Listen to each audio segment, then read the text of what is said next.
உலகெங்கும் உள்ள hope TV Tamil நேயர்களுக்கு இயேசு கிறிஸ்துவின் நாமத்தினாலே வாழ்த்துக்களையும் வணக்கங்களையும் தெரிவித்துக் கொள்கிறோம்.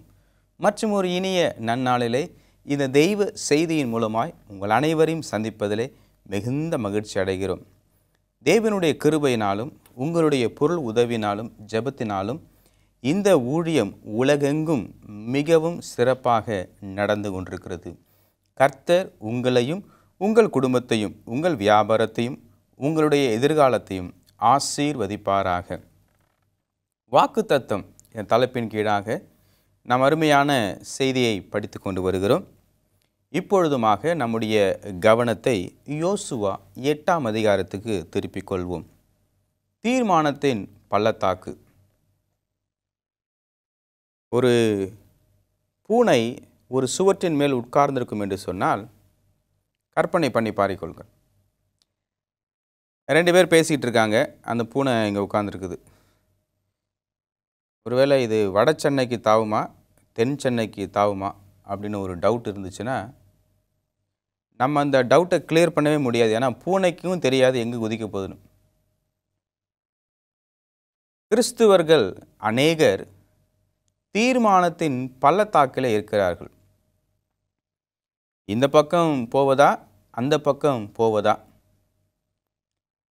இந்த தவறை செய்ய வேண்டும் ஆனால் நான் செய்ய மாட்டேன், யாராவது செய்தால் அவர்களோடு நான் தொடர்ந்து போவேன். இதை குறித்து பேச வேண்டும் ஆனால் நான் பேச மாட்டேன், யாராவது பேசினால் அவர்களோடு நான் பயணிப்பேன்.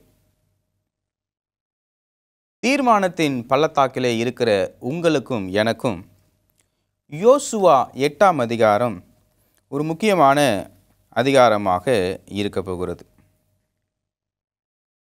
கானானை சுதந்திரிக்கத்தக்கதாக இஸ்ரவேல் மக்கள் பிரயாணப்பட்டு அவர்களுடைய பிரயாணத்தை தொடங்குகிறார்கள். அவர்கள் சந்திக்க வேண்டிய சவால்கள் அதிகமாக இருக்கிறது.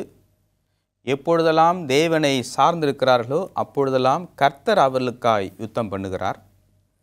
எப்பொழுதெல்லாம் மனிதர்கள் தங்களுடைய பலத்தை நம்பியிருக்கிறார்களோ ஆயி பட்டணத்தை போல அவர்கள் தண்டனையும் பெறுகிறதை நாம் பார்க்கிறோம். ஆனால் தேவன் அவர்களோடு எப்போதும் இருப்பதனால அவர் இமை பொழுது கைவிட்டாலும் தம்முடைய பெரிய இரக்கத்தினாலே நம்மேல் நீடிய பொறுமை உள்ளவராய் இருந்து 1000 தலைமுறை மட்டும் இரக்கம் செய்கிறவராய் இருக்கிறார். எரிகோவை அவர்கள் மேற்கொண்டு வெற்றி சிறக்கிறார்கள். ஆனால் ஆயிலே அவர்கள் தோற்று போகிறதை நாம் பார்க்கிறோம். ஏன்னா பாளையத்திலே பாவம் இருந்தது.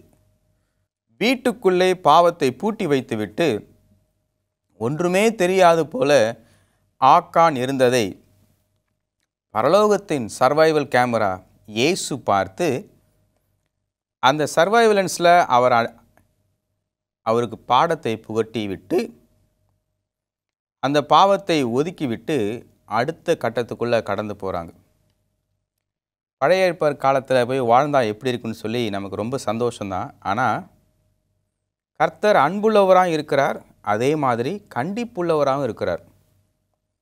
ஏதாவது தவறு செய்தால் அவங்க அந்த நபரை கொண்டு வந்து அந்த நபரை சார்ந்த குடும்பத்தை கொண்டு வந்து ஒன்றா நிற்க வச்சு எல்லாருடைய கண்கள் பார்க்கும்படியாக தண்டனை நிறைவேற்றாங்க. அது எப்படின்னா கல்லெறிந்து கொள்ளுவாங்க.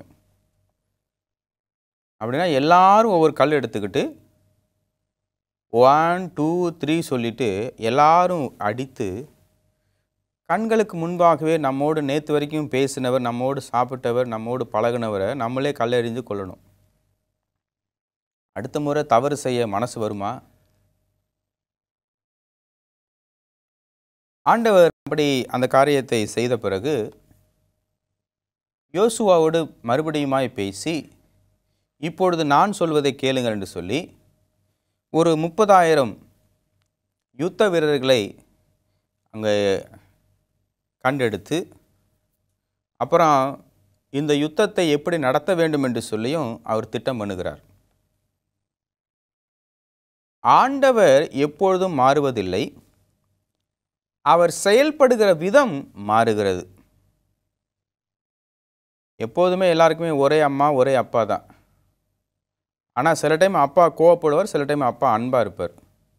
சில டைம் அம்மா செய்கிற மீன் குழம்பு இப்படி இருக்கும், சில டைம் அம்மா செய்கிற ரசம் இப்படி இருக்கும். ஆனால் அம்மா மாறுவதில்லை. அதே போல் இங்கே ஆண்டவர் மாறுவதில்லை.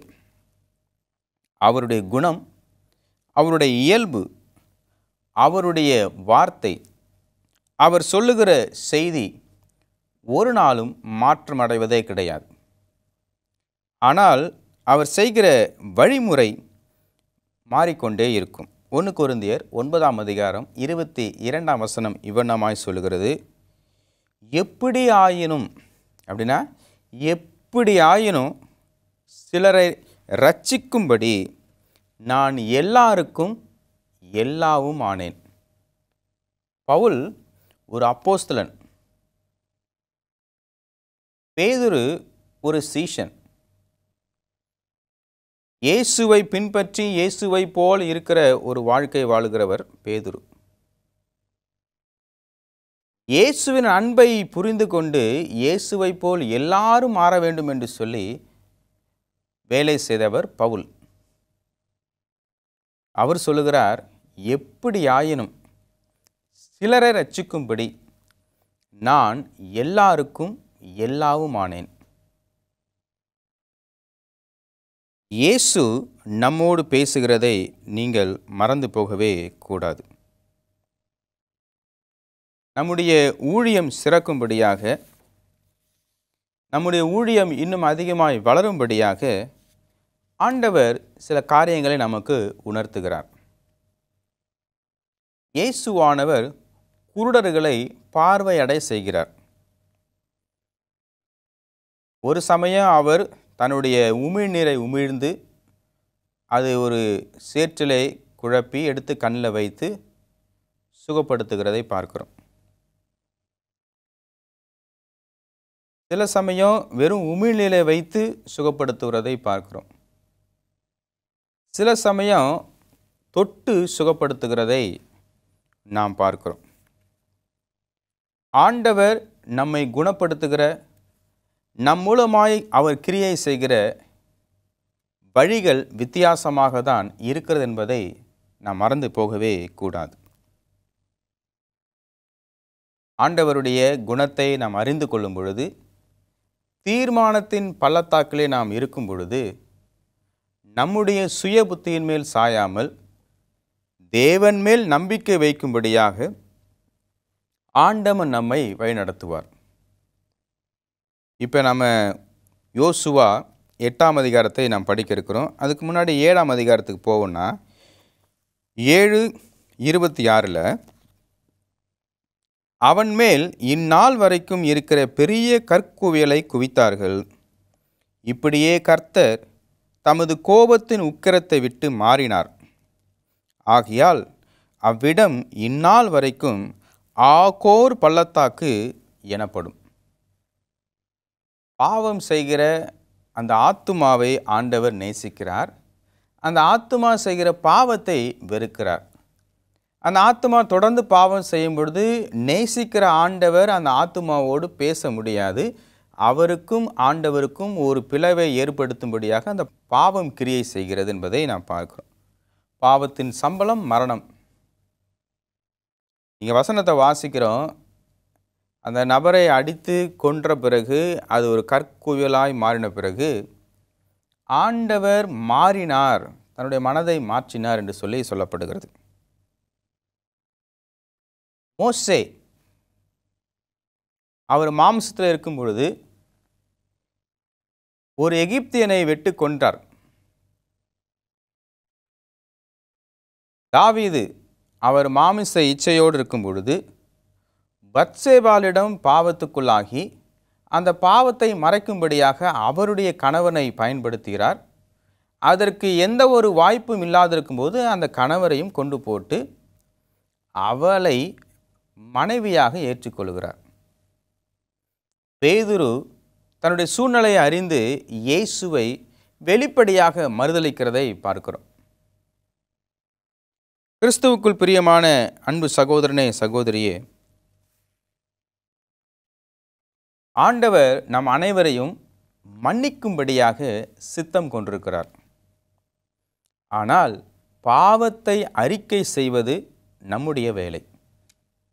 ஆசரிப்பு கூடாரத்தில் பாவம் செய்த ஆத்துமா ஒரு பலியை எடுத்து செல்ல வேண்டும். அந்த பலியை பலி செலுத்துவதற்கு முன்பாக எல்லா பாவத்தையும் அந்த பலியின் மேல் ஆடோ இல்லை எந்த ஒரு பிராணியோ அதுக்கு மேலே கை வைத்து அறிக்கை செய்த பிறகு அது பலி செலுத்தப்படுகிறது. இது ஒரு பிரபலமான கதை. ஒவ்வொருவரும் ஒவ்வொரு மாதிரி சொல்லுவாங்க. சின்ன பிள்ளைங்க 2 பேர் லீவ் டைமில் பாட்டியை பார்க்க போயிருக்காங்க. அது ஒரு கிராம பகுதியாக இருப்பதனால பாட்டி ஆடு, கோழி, மாடு எல்லாம் வளர்த்துட்ருக்குறாங்க. இந்த பையனுக்கு பட்டணத்துலேருந்து போனதுனால கவன்கள் இப்படி வி ஷேப்பில் இருக்கும். அதுக்கப்புறம் அதுலேருந்து 2 த்ரெட்டு வரும். அதில் கல் வச்சு எரிந்தால் அது எங்கே நாம் குறி வைக்கிறோமோ அதை போய் அதை அடிச்சுட்டு வரும். சின்ன வயசில் எல்லாருக்கும் ஒரு சந்தோஷம்தான் அதை விளையாடுவதற்கு. இந்த பையனும் விளையாடி கொண்டிருந்தான். அந்த கொய்யா மரத்தில் அந்த கொய்யா காயை அடிக்க பிரயாசப்பட்டான். அப்புறம் அப்படியே அந்த தென்னை மரத்தில் போயிட்டுருக்க அந்த அணிலை அடிக்கணும்னு பிரயாசப்படுறான். அப்படி விளையாடிட்டு இருக்கும்போது அவங்க தோட்டத்தில் இருக்கிற முயலை அவனை அடிச்சிட்டான்.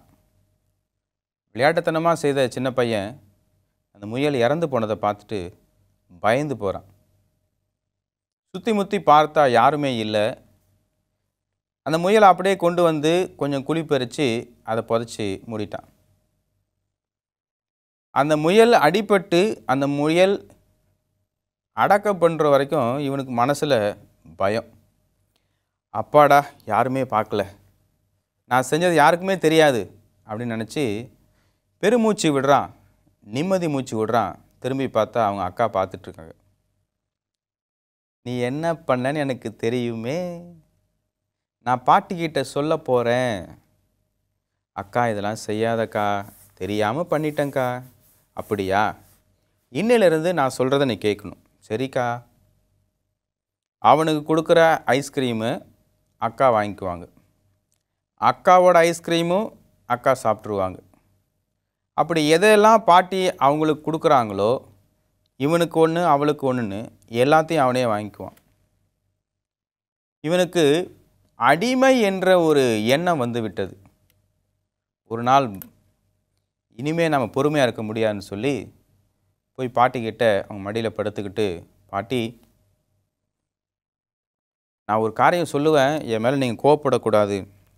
என்னப்பா? இதுமாரி ஒரு நாள் விளையாடும் பொழுது ஒரு முயல் அடிச்சிட்டேன், அதை பதைச்சிட்டேன். அக்கா பார்த்துட்டா, அதிலிருந்து அக்கா என்னை மிரட்டிகிட்டே இருக்கிறா, என்னை ஒரு அடிமை மாதிரி நடத்துகிறா, என் பாவத்துக்கு நான் அடிமையாக மாறிட்டேன், நீங்கள் என்னை மன்னிச்சிருவீங்களா? என்னை பாட்டி சொன்னாங்க, நான் உன்னை மன்னிக்கிறேன். உங்களுக்கு இது தெரியுமா முன்னாடியேன்னு? எனக்கு முன்னாடியே தெரியும். எப்படி தெரியும்? நான் சமைச்சிட்டு இருக்கும்போது ஜன்னல் வழியாக பார்த்தேன், நீ பண்ணதும் பார்த்தேன், உங்கள் அக்கா பண்ணதும் பார்த்தேன். வெரி குட், நீ பண்ண தப்பை ஒத்துக்கிட்டு நீ மன்னிப்பு கேட்குற, நான் உன்னை மன்னிக்கிறேன்னு சொல்லி சொன்ன உடனே அந்த மகன்லேருந்து ஒரு பெரிய மகிழ்ச்சி புறப்பட்டது என்பதை நான் பார்க்குறோம். கடந்த காலத்தில் நம்ம செய்த தவறை வைத்து இப்பொழுது நான் ஆண்டவர் எப்படி சேவிப்பேன் என்பதை நம்ம திட்டமிட முடியாது. கடந்த கால பாவம் இருக்கும் என்று சொன்னால் அறிக்கை செய்துவிட்டு விட்டுவிட்டு இரக்கத்தை தேட வேண்டும். அது மிகவும் முக்கியமான ஒரு காரியமாய் இருக்கிறது.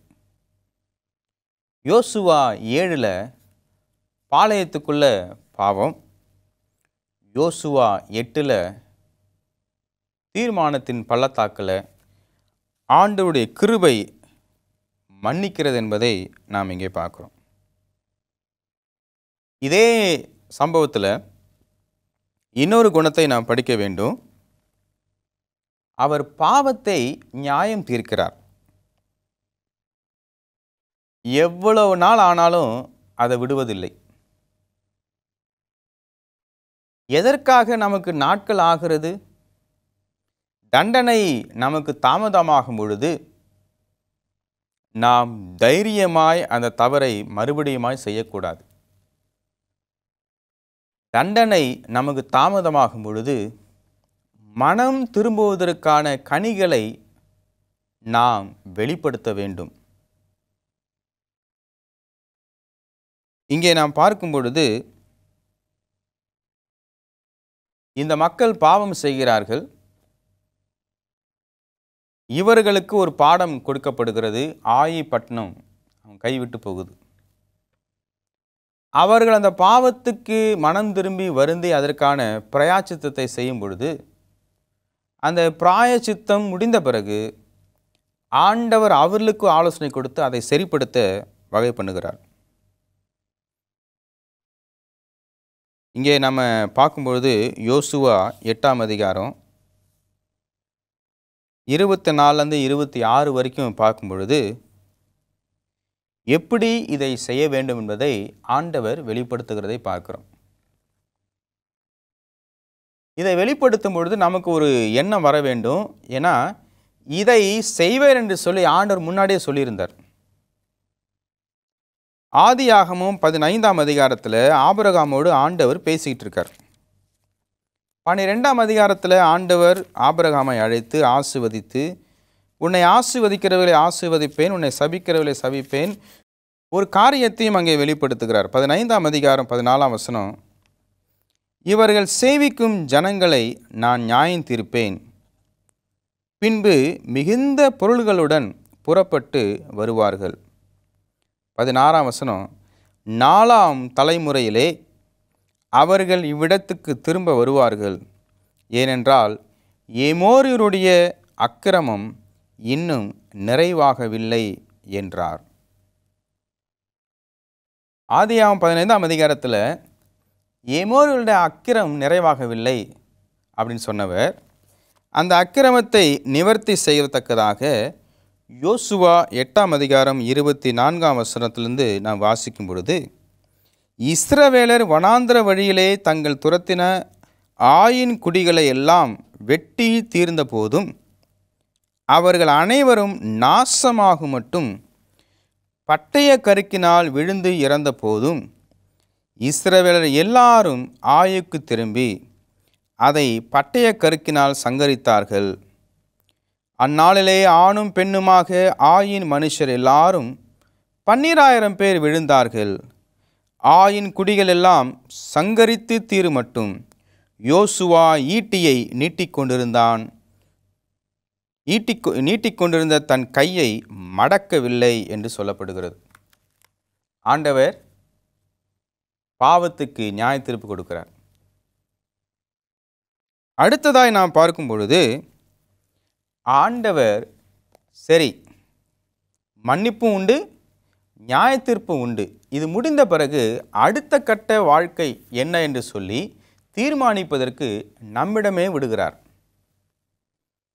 யோசுவா 8ஆம் அதிகாரத்தில் 30-35 வசனங்களை வாசிக்கும் பொழுது ஆயி பட்டணம் பிடிக்கப்படுகிறது. ஆயி மக்கள் முற்றிலுமாக சங்கரிக்கப்படுகிறார்கள். இந்நாள் வரைக்கும் அது இன்னும் குடியேறப்படவில்லை. எமோரியரின் பாவம் இங்கே முழுமை அடையவில்லை என்று சொல்லி ஆதியாகமம் 15ஆம் அதிகாரத்தில் வாசிக்கிறோம். அது யோசுவா 8ஆம் அதிகாரத்தில் முழுமையாக அடைந்து பாவத்துக்கு அங்கு தண்டனை கொடுக்கப்பட்டது. இதுக்கப்புறமாக இஸ்ரவேல் மக்களை 2 குழுக்களாக யோசுவா பிரிக்கிறார்.